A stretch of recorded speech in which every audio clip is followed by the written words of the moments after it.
Hello students, welcome to Aryant. आज हम एक टॉपिक के साथ जुड़ने वाले हैं जो आपका टॉपिक है श्वसन, जीव प्रक्रम सेकंड यानी कि श्वसन।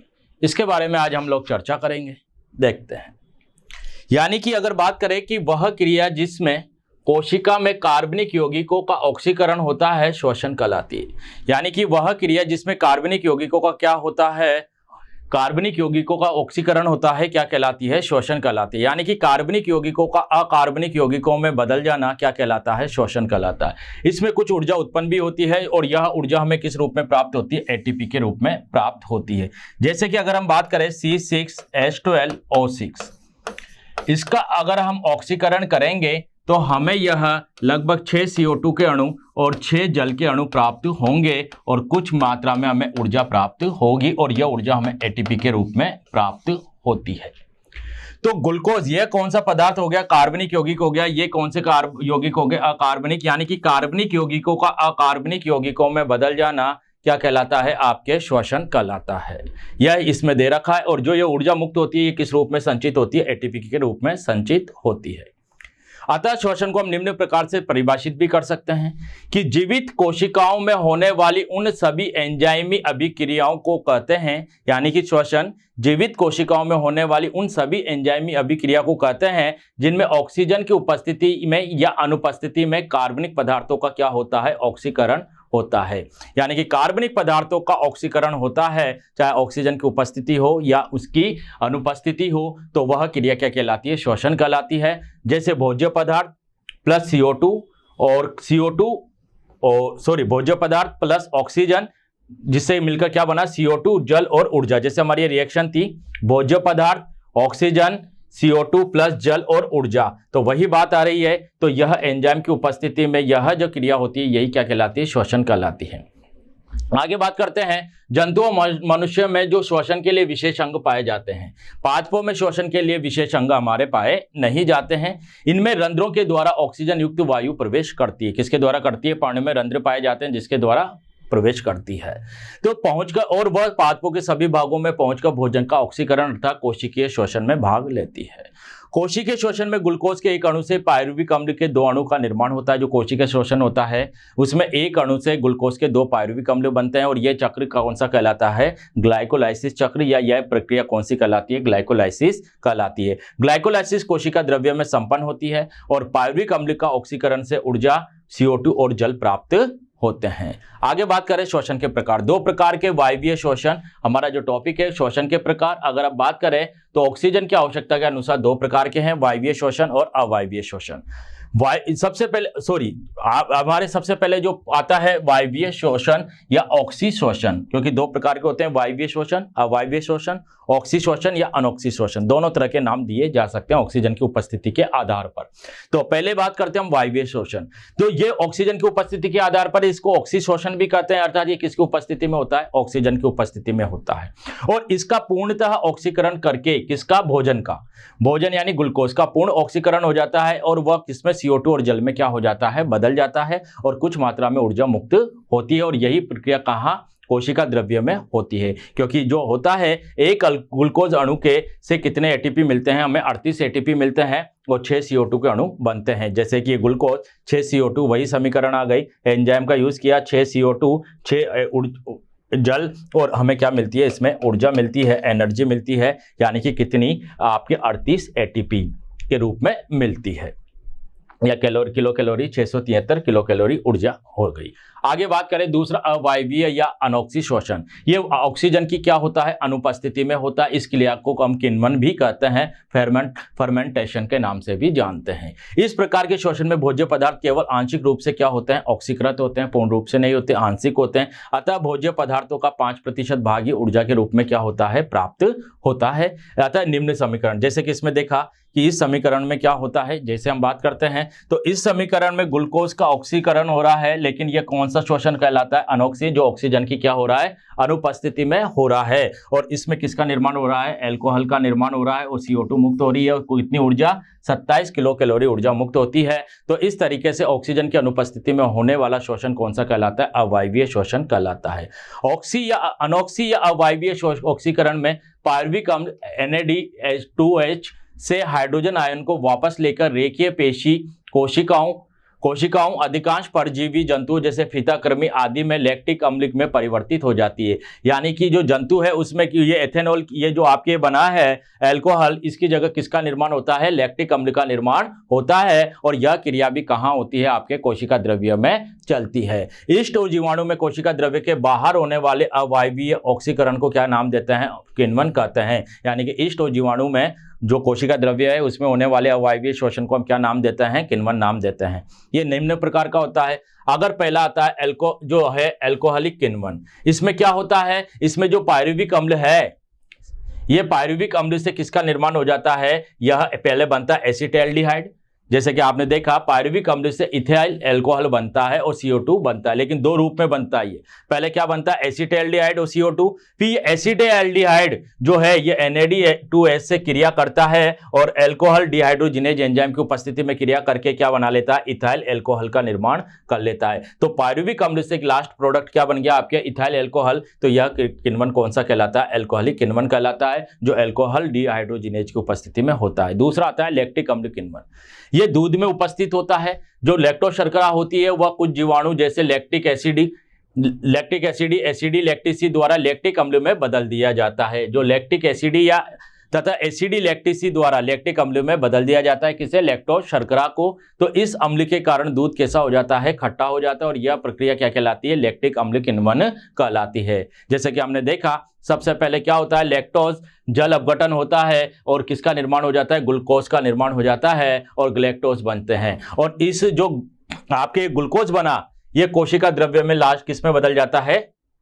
पायरुविक अम्ल में बदल जाता है। और ऑक्सीजन के अभाव या पेशी कोशिका में किस में बदल जाता है? लास्ट में प्रोडक्ट ATP लैक्टिक अम्ल में बदल जाता है। और कितनी ATP ऊर्जा मुक्त होती है? इसमें 2 ATP ऊर्जा मुक्त होती है। यानी कि लैक्टोज से लास्ट में लैक्टिक अम्ल का निर्माण हो रहा है। तो ये कौन सा किण्वन कहलाता है? लैक्टिक अम्ल किण्वन या लैक्टिक अम्ल किण्वन कहलाता है। तो ये दूसरे प्रकार का पढ़ाती। अगर आगे बात करें तो वायवीय अवायवीय शोषण में दोनों में ही ग्लूकोज का विखंडन की प्रक्रिया निम्न प्रकार से समझ सकते हैं। जैसे ग्लूकोज से पहले क्या बना? आपके पायरुविक अम्ल बना। क्या बना? आपके पायरुविक अम्ल बना। ये पायरुवेट जिसे हम बोलते हैं, 3 कार्बन वाले अणु प्लस ऊर्जा होती है। अगर ये ऑक्सीजन की एब्सेंट रहा तो क्या बना रहा है? इथेनॉल और कार्बन डाइऑक्साइड बना रहा है और कुछ मात्रा में ऊर्जा मिल रही है।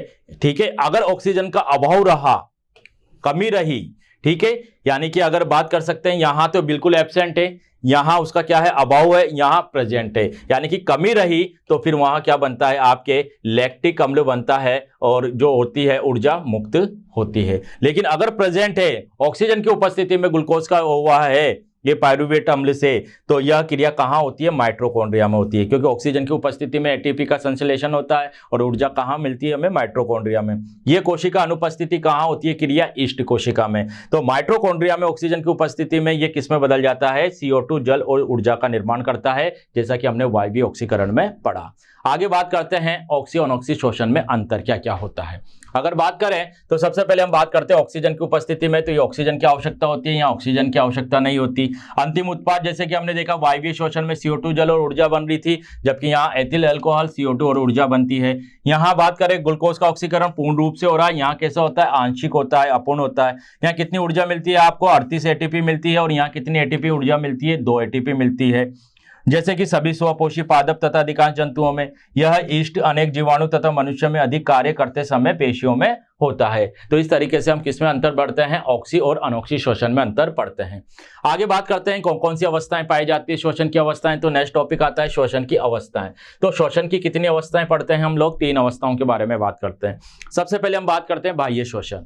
तो इसमें एक जीव तथा उसके वातावरण के मध्य O2 और CO2 गैस का क्या होता है? विनिमय होता है। यानी कि वातावरण और जीव के मध्य जब O2 और CO2 का विनिमय होता है तो वह कौन सा शोषण कहलाता है? बाह्य शोषण। यह भी 2 प्रकार का होता है। एक तो होता है ब्रीथिंग, जिसे हम बोलते हैं श्वासनोच्छ्वास, जो होता है वायुमंडल से श्वसनांगों द्वारा यानी कि एनवायरमेंट से, जो वायुमंडल है वहां से श्वसनांगों द्वारा शुद्ध ऑक्सीजन को तो ग्रहण करना तथा अशुद्ध CO2 को क्या करना, बाहर निकालना या बाहर निकालना, अर्थात क्या करना, बहिर्गमन की जो प्रक्रिया है उसे हम क्या नाम देते हैं, ब्रीथिंग या श्वासोच्छ्वास कहते हैं। क्या कहते हैं इसको, श्वासोच्छ्वास कहते हैं। यानी कि वातावरण से O2 को तो ग्रहण करना और वातावरण में CO2 को बाहर निष्कासन करना, ये ब्रीथिंग या श्वासोच्छ्वास कहलाता है। आगे बात करें, दूसरा होता है गैसीय विनिमय।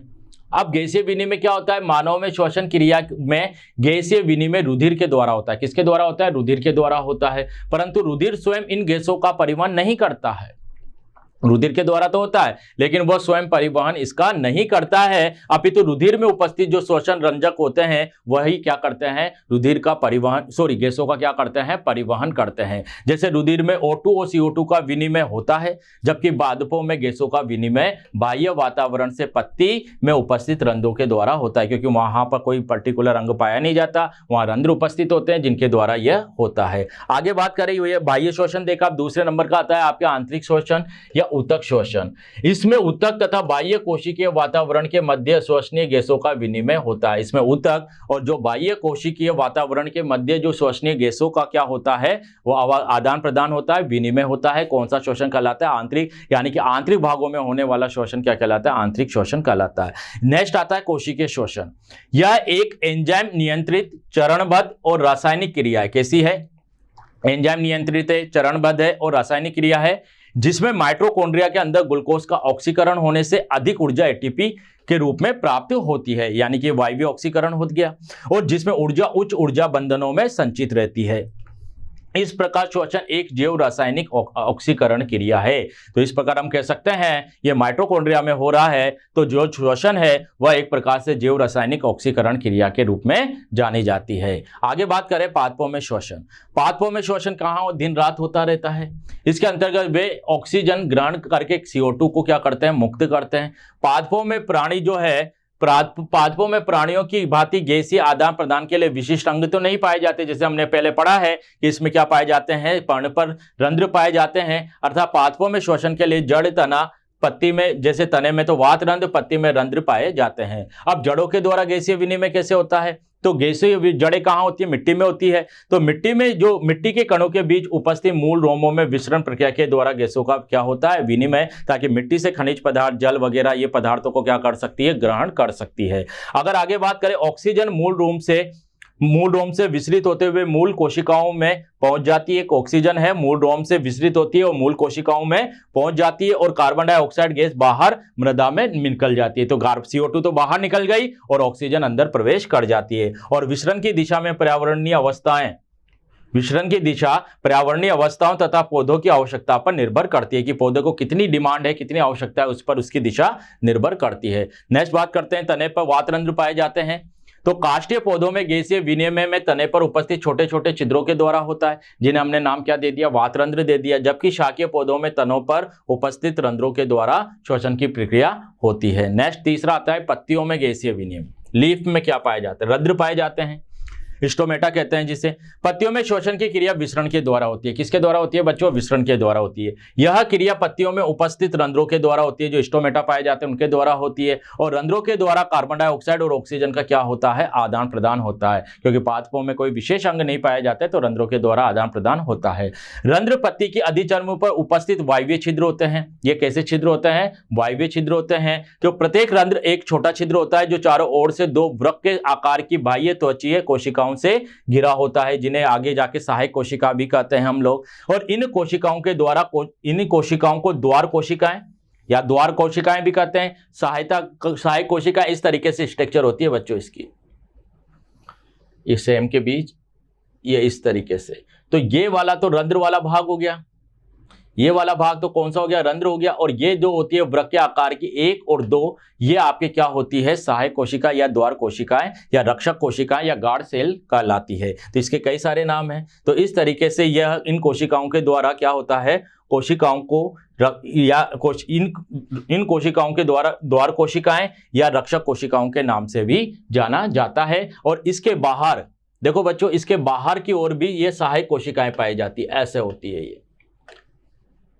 अगर इस रंध्र के अपेक्षा में बात करें तो इन्हें नॉर्मल द्वार कोशिका, द्वारक कोशिका ही कहेंगे। और इसके बाहर की ओर जो सहायता कर, ये जो बाहर की ओर कोशिकाएं पाई जाती है, ये बाहर की ओर जो कोशिकाएं होती है, इन्हें हम क्या नाम दे देते हैं? सहायक कोशिका का नाम दे देते हैं। तो दो द्वारक कोशिकाओं से घिरी हुई आकृति तो क्या कहलाएगी? रंध्र। और द्वारक कोशिका के बाहर जो कोशिकाएं होती है, ये क्या कहलाती है? सहायक कोशिकाएं कहलाती है, जो कि हमने पढ़ा। आगे बात करते हैं। द्वार कोशिकाएं जीवित, हरित लवक युक्त तथा केंद्रक युक्त होती है। इसमें जो द्वारक कोशिकाएं बनाई, ये जीवित होती है, हरित लवक युक्त और केंद्रक युक्त होती है। इनमें विसरण की दिशा पर्यावरणीय अवस्थाओं तथा पौधे की आवश्यकताओं पर निर्भर करती है। दिन के समय श्वसन के दौरान निकली कार्बन डाइऑक्साइड प्रकाश संश्लेषण में क्या कर ली जाती है? उपयुक्त कर ली जाती है। अतः CO2 का निष्कासन कैसा होता है? कम होता है, क्योंकि दिन में प्रकाश संश्लेषण में यूज आ जाती है। इसी समय ऑक्सीजन का निष्कासन मुख्य घटना होती है।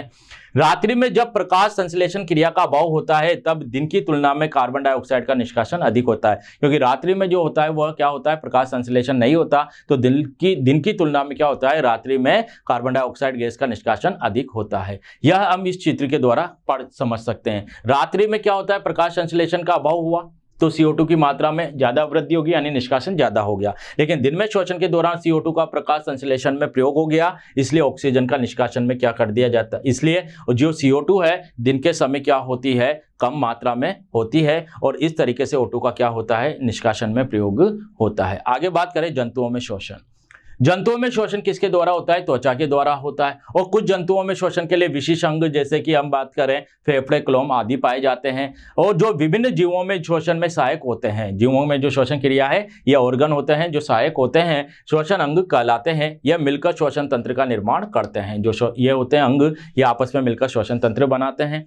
और श्वसन सतह में गैसों के विनिमय के लिए निम्न लक्षण पाए जाते हैं। क्या क्या लक्षण होते हैं जंतुओं में श्वसन क्रिया करने के लिए? श्वसन सतह में गैसों के विनिमय के लिए क्या क्या लक्षण पाए जाते हैं? तो यह पहला लक्षण है, यह पतली और मुलायम सतह होती है जहां से श्वसन हो रहा है। यह नमी युक्त होनी चाहिए। इसमें विसरण की क्रिया द्रुत गति से होती है। यह सतही क्षेत्रफल को बढ़ाने वाली होनी चाहिए। तो इस तरीके से ये सारे लक्षण इसमें उपस्थित होने चाहिए। नेक्स्ट बात करते हैं जलीय प्राणियों में जो होते हैं उनमें श्वसन कैसे होता है। तो जलीय प्राणियों में श्वसन दर स्थलीय प्राणियों की अपेक्षा कैसी होती है? अधिक होती है, क्योंकि जीव कहाँ रहते हैं? जल में रहते हैं, और जल में विलेय ऑक्सीजन का उपयोग करते हैं। क्योंकि वो जल में रहते हैं तो वहाँ उपस्थित वो विलेय, जो जल में विलेय ऑक्सीजन है उसका उपयोग करते हैं। और जल में विलेय ऑक्सीजन की मात्रा वायु की ऑक्सीजन की मात्रा की तुलना में बहुत कम होती है। तो जो जल में विलेय ऑक्सीजन की मात्रा है वो वायु की मात्रा में कम होती है, इसलिए वो क्या करते हैं? स्थलीय प्राणियों की अपेक्षा अधिक होती है किसकी? जलीय जंतु की श्वसन दर, क्योंकि वहां ऑक्सीजन की मात्रा कम होती है। तो इसलिए जलीय प्राणियों की श्वसन दर स्थलीय प्राणियों की अपेक्षा तीव्र होती है। आगे बात करें जैसे मछलियों में श्वसन, तो मुख के द्वारा जल का प्रवेश किया, जल कहाँ के चला गया? गिल में चला गया, गिल्स पाए जाते हैं। और जो रुधिर द्वारा है वह ऑक्सीजन को, जो गुलित अवस्था में रुधिर के में है, ऑक्सीजन को क्या कर लिया जाता है? ग्रहण कर लेता है वो गुलित अवस्था में। तो इस तरीके से हमने मछलियों में श्वसन देखा बच्चों। नेक्स्ट आता है स्थलीय प्राणियों में श्वसन। जलीय प्राणियों के बाद किसमें आया? स्थलीय प्राणियों में श्वसन। स्थलीय प्राणियों में श्वसन वायुमंडल के ऑक्सीजन का प्रयोग करते हैं। ये वायुमंडलीय ऑक्सीजन होती है उसका प्रयोग करते हैं। और विभिन्न जीवों में ये ऑक्सीजन भिन्न भिन्न अंगों द्वारा अवशोषित कर ली जाती है। जैसे कि अगर इन सभी अंगों में एक निश्चित संरचना होती है जो उसके सतही क्षेत्रफल को क्या करती है? बढ़ाती है। परिणाम स्वरूप वह अंग ऑक्सीजन के बाहुल्य वायुमंडल के संपर्क में रहता है। जहां पर वह अंग जहां ऑक्सीजन को ग्रहण करेगा वह बाहुल्य वायुमंडल के संपर्क में रहेगा, यानी कि वहां पर ऑक्सीजन की मात्रा क्या होगी बच्चों? ज्यादा होगी जो उस वायुमंडल में। ठीक है, आगे बात करें। ऑक्सीजन कार्बन डाइऑक्साइड का आदान प्रदान इस सतह से आर पार होता है, अतः यह सतह बहुत पतली और मुलायम होनी चाहिए। जो ऑक्सीजन और CO2, O2 और CO2 का आदान प्रदान होता है वह सतह से होता है, तो अतः यह पतली और कैसी होनी चाहिए? मुलायम होनी चाहिए। यह सतह शरीर के अंदर स्थित होती है। इस सतह द्वारा ही गैसों का विनिमय होता है, यानी कि इस तरह से हम गैसों का विनिमय पढ़ते हैं। कुछ जंतुओं में श्वसन अंग अलग अलग है। जैसे फेफड़े किस में पाए जाते हैं? मनुष्य, मेंढक, पक्षी, छिपकली, पशु आदि में पाए जाते हैं। त्वचा में मेंढक, व जो त्वचा के द्वारा किसमें होता है? मेंढक और केंचुआ में होता है। क्लोम के द्वारा मेंढक का लार्वा और मछली एवं प्रोन में होता है। श्वसन नाल के द्वारा कीट में पाया जाता है। सामान्य शरीर सतह द्वारा अमीबा, स्पंज और हाइड्रा में होता है। पुष्ट फेफड़े जो बुक लंग्स बोलते हैं वो मकड़े और बिच्छू में होता है। मुख गुहिका के द्वारा कहाँ होता है? मेंढक में होता है। और पुष्ट क्लोम यानी बुक गिल्स के द्वारा लिमुलस में होता है। तो अलग अलग ऑर्गन पाए जाते हैं अलग अलग जंतुओं में जो श्वसन क्रिया में सहायक होते हैं। नेक्स्ट बात करते हैं मानव में श्वसन। हमारे जो मानव है, मानव में श्वसन के लिए विशिष्ट अंग पाए जाते हैं, श्वसनांग पाए जाते हैं। जो श्वसनांग मिलकर किसका निर्माण करते हैं? श्वसन तंत्र का। जैसे कि आप ये लोग देख रहे हैं, यहाँ नासा छिद्र होते हैं, नासा छिद्र से एक नासा मार्ग गुजरता है और नासा मार्ग आगे की ओर कहाँ जाता है? ग्रसनी में, और ग्रसनी से यहाँ से कंठ से होता हुआ, ये श्वास नली से होता हुआ कहाँ प्रवेश कर जाता है? फेफड़ों में प्रवेश कर जाता है। और यहाँ पर उल्टे सी आकार के क्या पाए जाते हैं? छल्ले, उपास्थि छल्ले पाए जाते हैं इसमें, ठीक है। तो यह आगे जाके फेफड़ों में बढ़ जाता है और फेफड़ों में जाकर कई भागों में विभाजित हो जाता है और एक श्वसन वृक्ष का निर्माण कर लेता है और इसके आगे जाकर यह फूली हुई संरचना में परिवर्तित हो जाता है। तो इस तरीके से ये जो मार्ग होता है, यह वाला मार्ग कौन सा कहलाता है? आपके श्वसन मार्ग होता है। और यहीं पर इसके निचली सतह पर डायफ्राम पाया जाता है और बीच में यहाँ दोनों श्वसन पिंड, दोनों श्वसन भागों, ये जो है इधर दायां श्वसन, जो दायां फेफड़ा और बायां फेफड़ा जो भी है, इसके मध्य क्या स्थित होता है? हृदय स्थित होता है। तो इस तरीके से हम इसके बारे में पढ़ते हैं, वही बात करते हैं। देखो, मानव में मुख्य प्रमुख श्वसनांग फेफड़े होते हैं, जो वक्ष गुहा में कशेरुक दंड तथा फसलियों द्वारा बने एक अस्थि पंजर से घिरे हुए होते हैं, एक पंजर में संरचना में घिरे हुए होते हैं। फेफड़े श्वसनाल तथा वायुनाल एवं नासा मार्ग द्वारा बाह्य वातावरण से संबंध होते हैं, जो नासा मार्ग है उससे द्वारा संबंधित रहते हैं वातावरण से। इसके अतिरिक्त सभी श्वसनांग सहायक श्वसनांगों की श्रेणी में आते हैं और जो अतिरिक्त है, जो श्वसन क्रिया में सहायता कर रहे हैं, वह सहायक श्वसनांग की स्थिति में आते हैं। अगर बात करें पहला नासिका एवं नासा मार्ग, सबसे पहले यहीं से श्वसन क्रिया शुरू होती है। यह प्रथम भाग क्या कहलाता है? श्वसन अंगों का नासिका कहलाता है। यह दो बाह्य नासा छिद्रों के द्वारा बाहर खुलता है। नासिका के मध्य एक नासा पट पाया जाता है, जिसके कारण नासा गुहा या नासा वेशम में दो भागों में विभक्त हो जाती है, दाईं ओर और बाईं ओर।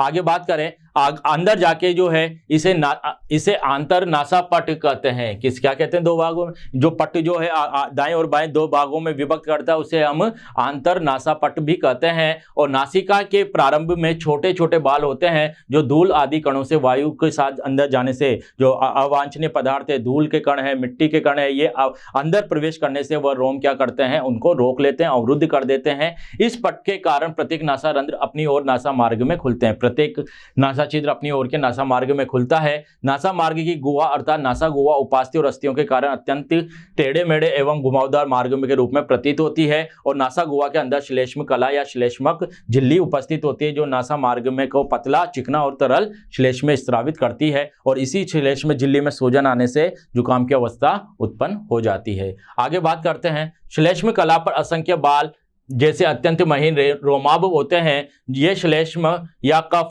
को भीतर की ओर ग्रसनी में या बाहर की ओर नाक में लगातार भेजते रहते हैं। श्लेष्म नासिका द्वारा अंदर आने वाली वायु के शरीर के ताप पर लाने, यानी कि जो बाहर से जो टेम्परेचर वाली वायु आई है उसको शरीर के ताप पे लाने एवं नम बनाने में भी क्या होते हैं? यह सहायक होते हैं। नेक्स्ट दूसरा भाग आता है ग्रसनी। नासा ग्रसनी में खुलता है। ये जो नासा मार्ग है आगे जाके कहाँ खुलता है? ग्रसनी में। ग्रसनी एक कॉमन पथ है, मुख द्वार भी वहां खुलता है, मुख ग्रसनीय भाग, और एक होता है नासा ग्रसनीय भाग। ये दोनों वहां ग्रसनी में आके खुलते हैं। ग्रसनी का अग्रभाग नासा ग्रसनीय भाग कहलाता है, नासा ग्रसनी कहलाता है। ग्रसनी का अग्रभाग क्या कहलाता है? नासा ग्रसनी कहलाता है। इसका निचला भाग जो होता है मुख ग्रसनी तथा पिछला भाग कंठ ग्रसनी कहलाता है। इसमें श्वास नली और आहार नाल दोनों आके खुलते हैं, क्योंकि मैंने कहा ना, मुख से जो भोजन करते हैं वो भी हमारे ग्रसनी माध्यम से होता है, वो आहार नाल में जाता है, तो इसमें दोनों आकर खुलते हैं। नेक्स्ट आता है वायुनाल। इसे दो भागों में बांटा गया, स्वर यंत्र या कंठ द्वार। यह ग्रसनी में पीछे किंतु निगल द्वार से पहले एक छिद्र होता है। यह निगलन द्वार होता है, उससे पहले छिद्र होता है और यह वायु को ग्रसनी से घाटी द्वार की सहायता से श्वास नाल में पहुंचाता है। तो ये जो वायु है, जो एयर है, वह ग्रसनी से घाटी द्वार, जिसे ग्लोटिस बोलते हैं, जिसकी सहायता से कहां पहुंचाता है? श्वास नाल में पहुंचाता है। इसके ऊपर एक उपास्थि का बना हुआ ढक्कन पाया जाता है, जिसे घाटी ढक्कन या घाटी डापन भी बोलते हैं, एपिग्लोटिस भी बोलते हैं, जो भोजन निकलते समय घाटी द्वार को क्या कर लेता है? बंद कर लेता है। यानी कि जब भोजन ग्रहण करते हैं तो ये इधर की ओर लग जाता है और वो श्वसन जो है, हमारे जो भोजन है वह सीधे ही रास्ते चला जाता है, वह श्वसन नासिका मार्ग में या श्वसन मार्ग में प्रवेश नहीं करता है। तो यह एपिग्लोटिस कार्य करता है, जो किसका ढक्कन होता है? ग्लोटिस का होता है। आगे बात करें, स्वर यंत्र एक छोटे बक्से के समान होता है, यह पुरुषों में गले के समान स्वर यंत्र एक छोटे बक्से के समान होता है, यह पुरुषों में गले के सामने बाहर की ओर उभरा हुआ दिखाई देता है। जो उभरा हुआ संरचना होती है इसे हम क्या कहते हैं, टेटुआ या एडम्स एप्पल के नाम से भी जानते हैं। यह कई उपास्थियों से मिलकर बनी संरचना है जो भीतर से श्लेष्मक झिल्ली द्वारा स्वरित रहता है और इसकी गुहा में उपस्थित दो मजबूत लचीले स्वर रज्जु कंपन होने पर क्या होती है, ध्वनि उत्पन्न होती है। यानी कि जो है एडम्स एप्पल होता है यह उभरा हुआ संरचना होती है और यहाँ पर इसकी गुहा में उपस्थित दो मजबूत लचीले स्वर रज्जु होते हैं जिनके कंपन होने पर क्या उत्पन्न होती है, ध्वनि उत्पन्न करते हैं। नेक्स्ट आती है श्वास नली, जिसे ट्रेकिया कहते हैं। यह लगभग 10 से 12 सेंटीमीटर लंबी तथा लगभग 1.5 से 2.5 सेंटीमीटर व्यास की नली होती है जो कंठ से लेकर पूर्ण ग्रीवा में विद्यमान होती है और यह वक्ष में पहुंचकर दो छोटी शाखाओं में विभाजित हो जाती है जिससे श्वसनिया कहते हैं। आगे जाके कितने भागों में बढ़ जाती है, 2 भागों में, जिससे हम क्या नाम देते हैं, श्वसनिया।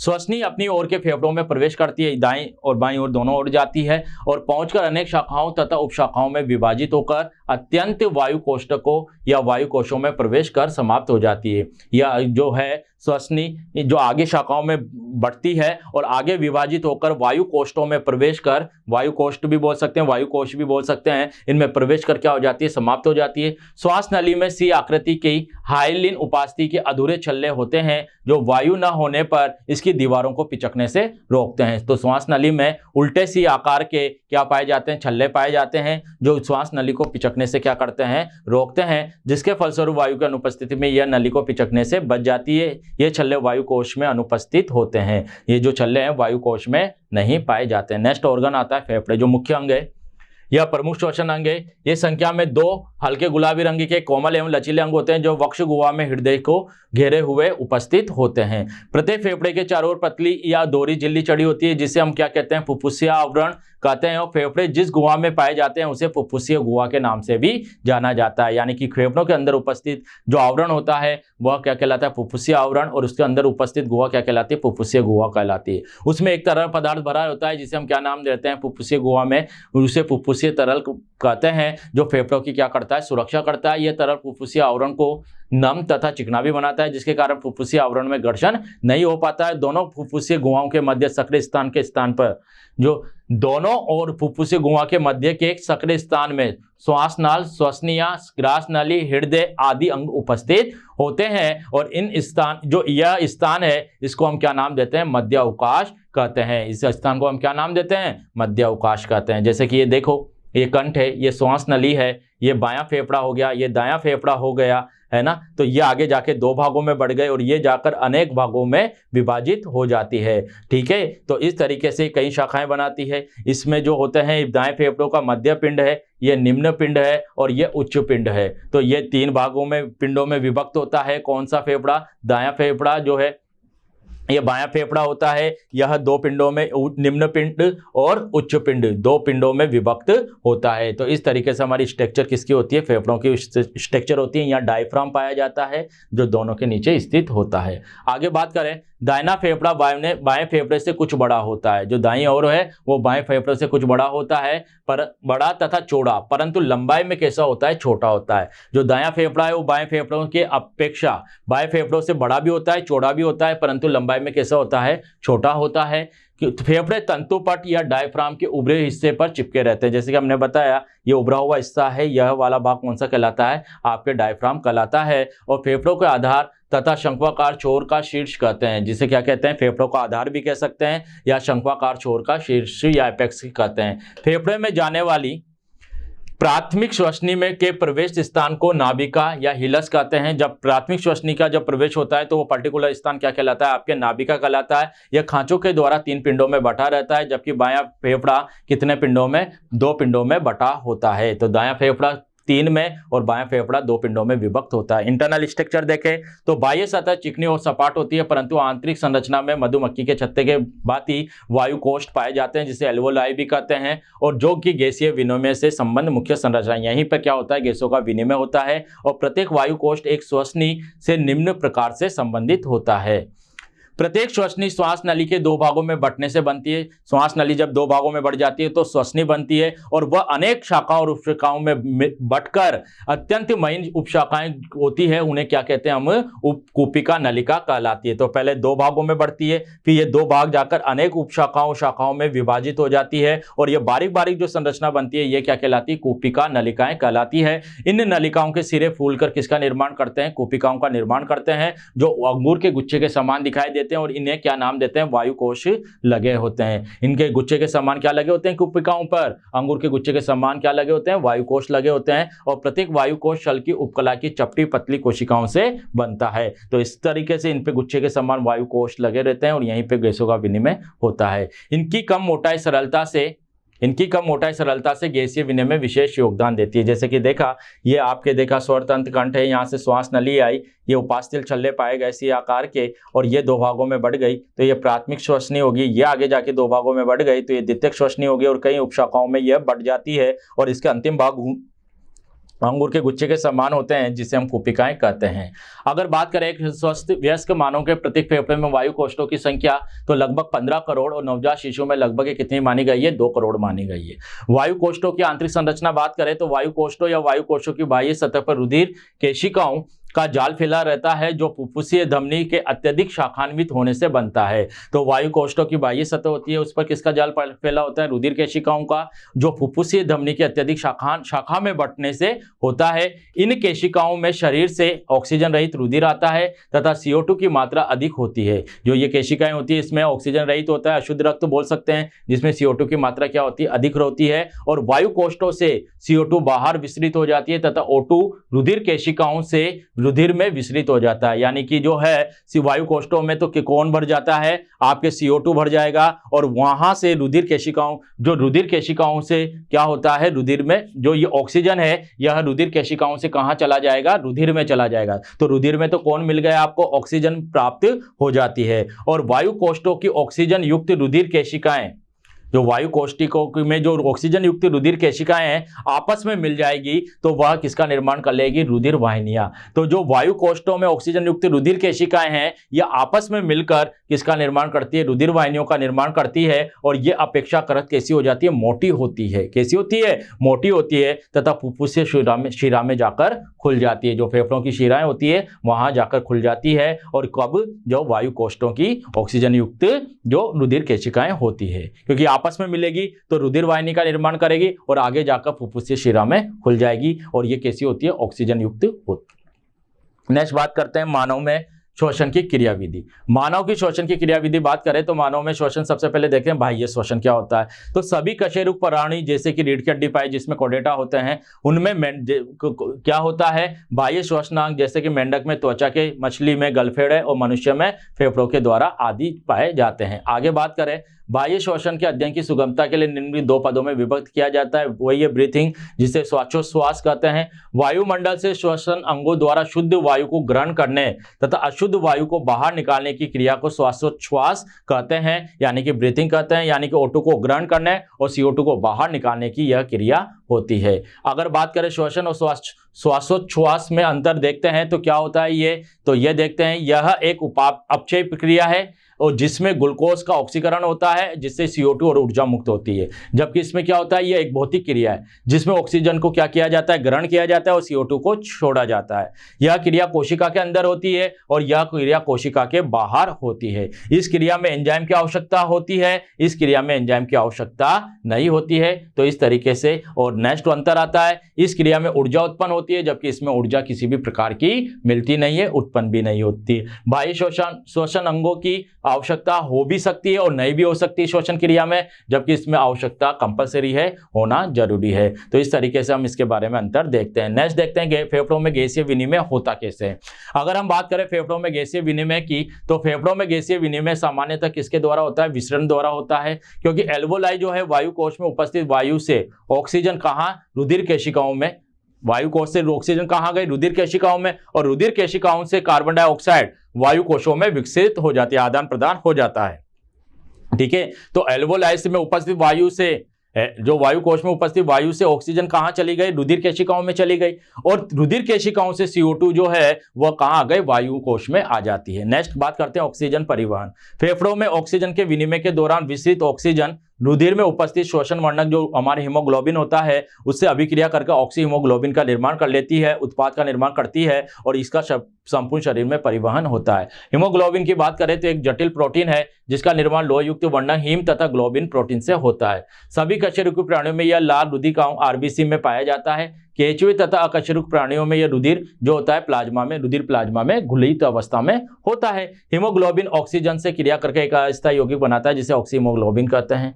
कोशिका और ऊतकों में पहुंचकर ऑक्सी हीमोग्लोबिन विखंडित हो जाता है और ऑक्सीजन को क्या कर देता है, मुक्त कर देता है, विखंडित होकर ऑक्सीजन को तोड़ देता है और पुनः अपने वास्तविक रूप में आ जाता है। यह प्रक्रिया निरंतर चलती रहती है, अतः हीमोग्लोबिन ऑक्सीजन संवहन में महत्वपूर्ण भूमिका निभाता है। तो हीमोग्लोबिन आवश्यक तत्व है।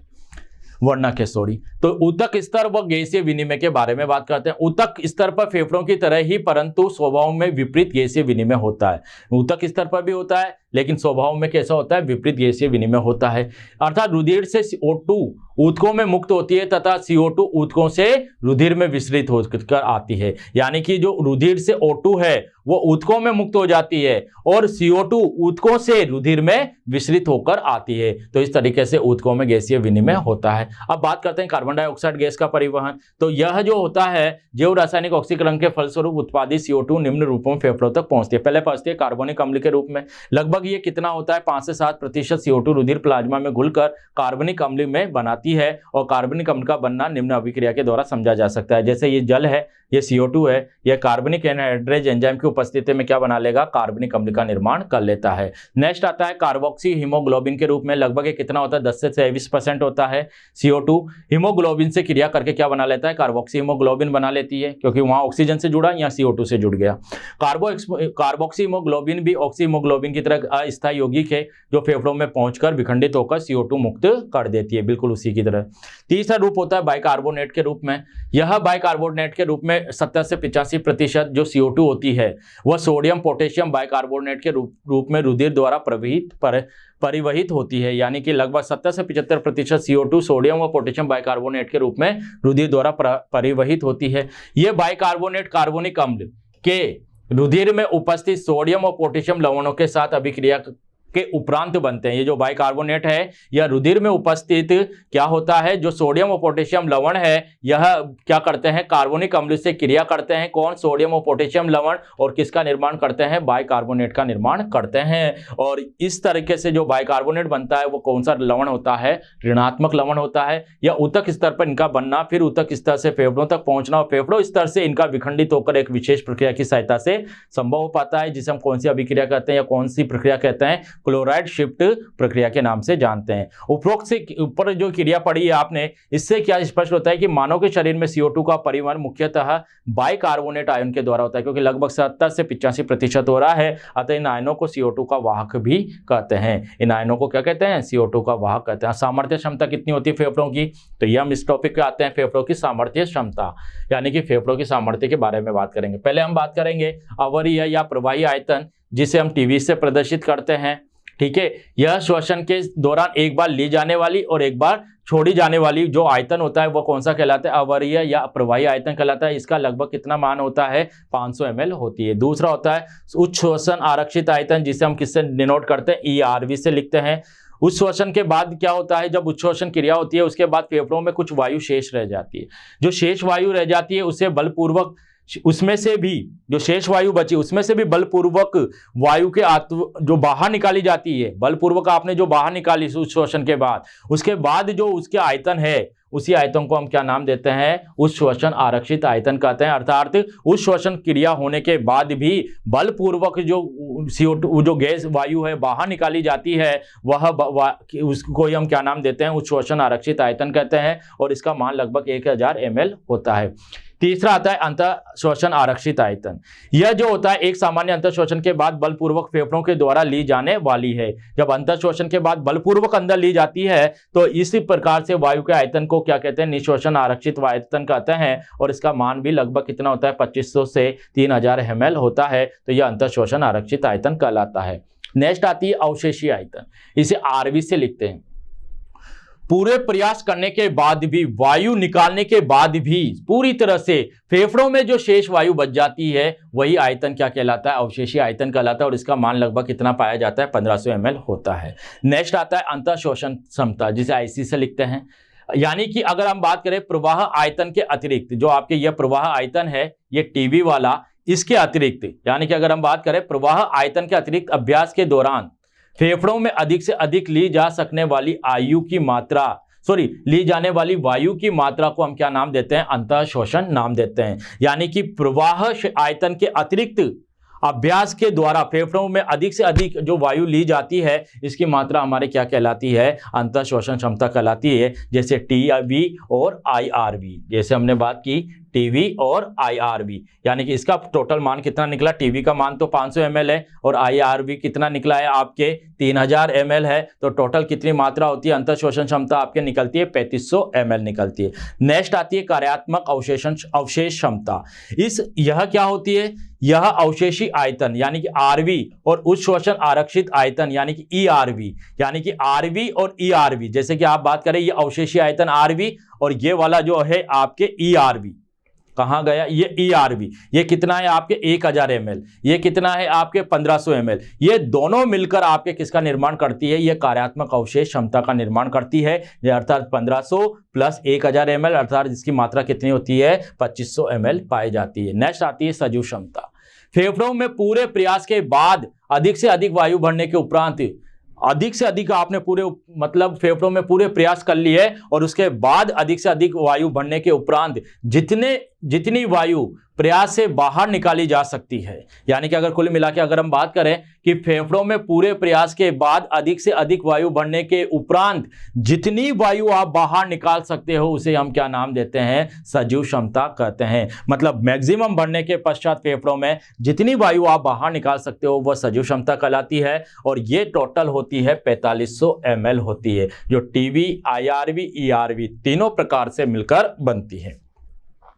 टोटल अगर टोटल लंग्स कैपेसिटी देखें, TLC देखें, तो यह फेफड़ों की संपूर्ण क्षमता क्या होती है? कि हमारे फेफड़ों में कुल वायु की जितनी मात्रा समा सकती है, ये वही फेफड़ों की कुल वायु की जितनी मात्रा समा सकती है वही फेफड़ों की संपूर्ण क्षमता कहलाती है। टोटल जितनी ग्रहण कर सकते हैं, समा सकते हैं, टोटल क्षमता कहलाती है। और इसका मान कितना होता है? लगभग 6000 यानी 6000 ml होता है। तो इस तरीके से हम ये बात करते हैं। नेक्स्ट आता है आंतरिक या कोशिकीय शोषण। कोशिका के भीतर ग्लूकोज के ऑक्सीकरण से जो ऊर्जा मुक्त होना तथा CO2 का बनना आंतरिक या कोशिकीय शोषण कहलाता है। कोशिकीय शोषण सभी जीवित कोशिकाओं में होता है। जो कोशिकीय शोषण होता है वो सभी जीवित कोशिकाओं में होता है। तो कोशिका के भीतर ग्लूकोज के ऑक्सीकरण से ऊर्जा का मुक्त होना और CO2 का बनना क्या कहलाता है? कोशिकीय शोषण या आंतरिक शोषण कहलाता है। क्या कहलाता है बच्चों? आंतरिक या कोशिकीय शोषण कहलाता है। नेक्स्ट बात करते हैं इस क्रिया को 3 पदों में बांट सकते हैं। ग्लाइकोलाइसिस, जो ग्लूकोज को क्या करता है? पायरुवेट अम्ल में बदलता है और यह क्रिया कहाँ चलती है? कोशिका द्रव्य में। क्रेब्स चक्र, इसमें एसिटाइल कोएंजाइम A का जो वायवीय ऑक्सीकरण होता है और यह क्रिया कहाँ चलती है? माइटोकॉन्ड्रिया में। और यह होता है ETS, यह सह एंजाइमों और कोशिका रंजों की श्रृंखला के द्वारा इलेक्ट्रॉन का अंतिम ग्राही तक परिवहन होता है, ETS चक्र बोलते हैं, जिसके फलस्वरूप ग्लाइकोलाइसिस और क्रेब्स चक्र से बनी ऊर्जा जो ATP के रूप में ऊर्जा प्राप्त होती है, यह ADP नामक अणु में कोशिका द्रव्य में माइटोकॉन्ड्रिया के F0 F1 संकुल द्वारा संचित हो जाती है। यानी कि ग्लाइकोलाइसिस और क्रेब्स चक्र से निकलने जो है चक्र से निर्मित होने वाली जब ATP ऊर्जा है वो ETS चक्र का निर्माण करती है। नेक्स्ट पहले बात करते हैं EMP पथ यानी कि ग्लाइकोलाइसिस चक्र। यह प्रक्रिया कोशिका द्रव्य में चलती है। कहाँ चलती है? कोशिका द्रव्य में चलती है। इस प्रक्रिया में समन्वित अभिक्रियाओं की श्रृंखलाओं के परिणाम स्वरूप ग्लूकोज का एक अणु विखंडित होकर पायरुविक अम्ल के अणु का निर्माण करता है। यानी कि ग्लूकोज के एक अणु से 2 पायरुविक अम्ल के निर्माण की क्रिया क्या कहलाती है? आपके ग्लाइकोलाइसिस कहलाती है। यानी कि इस प्रक्रिया में ऑक्सीजन की आवश्यकता नहीं होती है, अतः यह ऑक्सी या अनोक्सी शोषण में समान रूप से उपस्थित होती है। ऑक्सी और अनोक्सी दोनों में चलती है और इसमें प्रयुक्त अभिक्रियाओं में 2 ATP अणु का ऊर्जा उपयोग में आती है। खर्च कितनी होती है? 2 ATP और 4 ATP ऊर्जा का निर्माण होता है और निर्मित कितनी होती है? 4 होती है। अतः 2 ATP ऊर्जा उपलब्धि होती है, यानी उपलब्धि हमें कितनी ATP की हो गई? 2 की, क्योंकि 4 बनी, 2 खर्च हो गई, 2 बच गई। अतः 2 स्वतंत्र H+ आयन भी प्राप्त होते हैं। इसमें H+ आयन भी प्राप्त होते हैं जो NAD और NADP से क्रिया करके NADH2 और NADPH2 का निर्माण कर लेते हैं। तो ये संपूर्ण प्रक्रिया है जो हम इस समीकरण से समझ सकते हैं कि ग्लूकोज 2 ATP खर्च 2 एटीपी है और 4 एडीपी है और 3 फास्फोरिक अम्ल है, यानी कि और 2 एनएडी है। तो ये जो है ग्लूकोज से जो ये पदार्थ लिए जाते हैं, ये निर्मित किसका निर्माण हो गया? एक ग्लूकोज से आपके कितना निर्माण हो गया? 2 पायरुविक अम्ल। तो एक ग्लूकोज से किसका निर्माण हो गया? 2 पायरुविक अम्ल का निर्माण हो चुका है आपके, और 4 एटीपी बनती है। 2 जो है आपके वो लगभग खर्च हो रही है, 4 एटीपी बनती है, 2 एडीपी बनती है, और जो 2 NH प्लस आयन है, ये 2 H प्लस आयन आगे जाकर 2 NADH2 और किसका निर्माण करते हैं? NADH2 का निर्माण करते हैं और जल बाहर निकलता है। तो प्रत्येक NADH2 इलेक्ट्रॉन परिवहन तंत्र में जाकर 3 एटीपी का निर्माण कर लेता है, क्योंकि एक NADH2 बराबर 3 एटीपी होते हैं। और जाकर अतः ग्लाइकोलाइसिस में एटीपी की कुल उपलब्धि कितने अणु की हो गई? 8 अणु की हो गई। यानी कि ग्लाइकोलाइसिस में हमें कितने अणु की, एटीपी की कितने मिलते हैं? हमें 8 अणु उपलब्धि के रूप में प्राप्त होते हैं। टोटल का निर्माण जो हमने देखा इस तरीके से देखा। आगे बात करते हैं क्रेब्स चक्र। यह चक्र, इस चक्र के अंतर्गत होने वाली सभी क्रियाएं माइटोकॉन्ड्रिया की आधार द्रव में होती है, माइटोकॉन्ड्रिया में चलती है। इन क्रियाओं में ग्लाइकोलाइसिस के फलस्वरूप बने पायरुविक अम्ल के अणुओं का ऑक्सीजन की उपस्थिति में एक एक करके पूर्ण ऑक्सीकरण हो जाता है। यानी कि यह जो है इस क्रिया में ग्लाइकोलाइसिस के फलस्वरूप जो पायरुविक अम्ल बनता है, इनके अणुओं का ऑक्सीकरण होता है। ऑक्सीजन की उपस्थिति में क्या होता है? ऑक्सीकरण होता है, और ऑक्सीजन की उपस्थिति में एक एक करके पूर्ण रूप से ऑक्सीकरण हो जाता है। तो ये क्रेब्स चक्र में चलता है। क्रेब्स चक्र में क्या बोलते हैं? पायरुविक अम्ल के दोनों अणु क्रेब्स चक्र में प्रवेश करने से पहले क्या होता है? पायरुविक अम्ल एसिटाइल कोएंजाइम में बदलता है, और एसिटाइल कोएंजाइम में होने के बाद इस प्रक्रिया में कितने एटीपी मिलते हैं? हमें 6 एटीपी ऊर्जा के रूप में मिलती है। यानी कि पहले एक ग्लूकोज से क्या बना आपके? एक ग्लूकोज से आपके क्या बने? पहले 2 पायरुविक अम्ल बने। क्या बने? 2 पायरुविक अम्ल। और ये डायरेक्ट ही आपके किसका निर्माण नहीं करते हैं? CO2H2 नहीं बनाते हैं, पहले ये किस में बदलते हैं? यह पहले एसिटाइल कोएंजाइम में बदलते हैं, और इस क्रिया में 6 एटीपी का निर्माण होता है। जैसे कि देख लो, सबसे पहले आप देख लो ग्लूकोज से फ्रक्टोज डाइफॉस्फेट, फ्रक्टोज से फास्फोग्लिसरैल्डिहाइड, ये फिर लास्ट में क्या बन गया? पायरुविक अम्ल बन गया। यानी कि ग्लूकोज से ग्लाइकोलाइसिस में किसका निर्माण हो गया? पायरुविक अम्ल का निर्माण हो गया। और फिर पायरुविक अम्ल आगे जाके किस में बदल गया? एसिटाइल कोएंजाइम में बदल गया। यहाँ कितने एटीपी मिले इसको? 6 एटीपी मिले। यहाँ कितने एटीपी मिले? यहाँ 8 एटीपी मिले। और इसके बाद ये क्रेब्स चक्र में जाता है, और क्रेब्स चक्र में कितने एटीपी का निर्माण होता है? लगभग 24 एटीपी का निर्माण होता है, और यह इस तरीके से लास्ट में CO2 और H2O में परिवर्तित हो जाता है। तो इस तरीके से कोशिकीय श्वसन क्रिया होती है। तो 24 और 6 30 और 8 38, अर्थात टोटल कितने एटीपी का निर्माण होता है ग्लूकोज के में? तो विखंडन में 38 एटीपी का निर्माण होता है। आगे बात करते हैं, वही बात आ गई कि पायरुविक अम्ल के प्रवेश करने के बाद प्रत्येक अणु से 12 एटीपी ऊर्जा मुक्त होती है, तथा 3 CO2 के अणु बनते हैं। एक ग्लूकोज में 38 एटीपी ऊर्जा मुक्त होती है, 6 CO2 अणु बनते हैं। ये 12 अणु जो बनाए हैं बच्चों, एक पायरुविक अम्ल से बना है। तो हमने 24 इसलिए लिखे हैं क्योंकि 2 पायरुविक अम्ल होंगे, तो 12 दूआ 24, तो इसलिए टोटल कितने हो गए? 2 पायरुविक अम्ल से आपके 24 हो गए। तो अर्थात एक ग्लूकोज के अणु के से कितनी ऊर्जा प्राप्त होती है? आपको 38 एटीपी ऊर्जा प्राप्त होती है। नेक्स्ट आता है ETS, इलेक्ट्रॉन परिवहन तंत्र। यह आंतरिक श्वसन का सबसे महत्वपूर्ण पद है। इसका निर्माण विभिन्न इलेक्ट्रॉन ग्राही प्रोटीन अणु द्वारा माइटोकॉन्ड्रिया में होता है। कहाँ होता है इसका निर्माण? माइटोकॉन्ड्रिया में होता है। जब इलेक्ट्रॉन इन अणुओं से गुजरते हैं तो ऊर्जा मुक्त होती है, और एडीपी अणु ग्रहण करके एटीपी में परिवर्तित हो जाते हैं। तो एडीपी किस में बदल जाता है? आपके एटीपी में बदल जाता है। इस तंत्र में प्रयुक्त इलेक्ट्रॉन ग्लाइकोलाइसिस एवं क्रेब्स चक्र से अपचयित हाइड्रोजन आयन अथवा प्रोटीन ग्राही अणुओं के द्वारा दिए जाते हैं। तो इसमें इलेक्ट्रॉन कहां से? हाइड्रोजन आयन और प्रोटॉन ग्राही अणुओं के द्वारा दिए जाते हैं, जो ग्लाइकोलाइसिस और क्रेब्स चक्र में अपचयित होते हैं। आगे बात करते हैं कोशिकीय श्वसन में उपयोगिता। उपरोक्त प्रोटॉन ग्राही अणु निम्न है, कौन कौन से?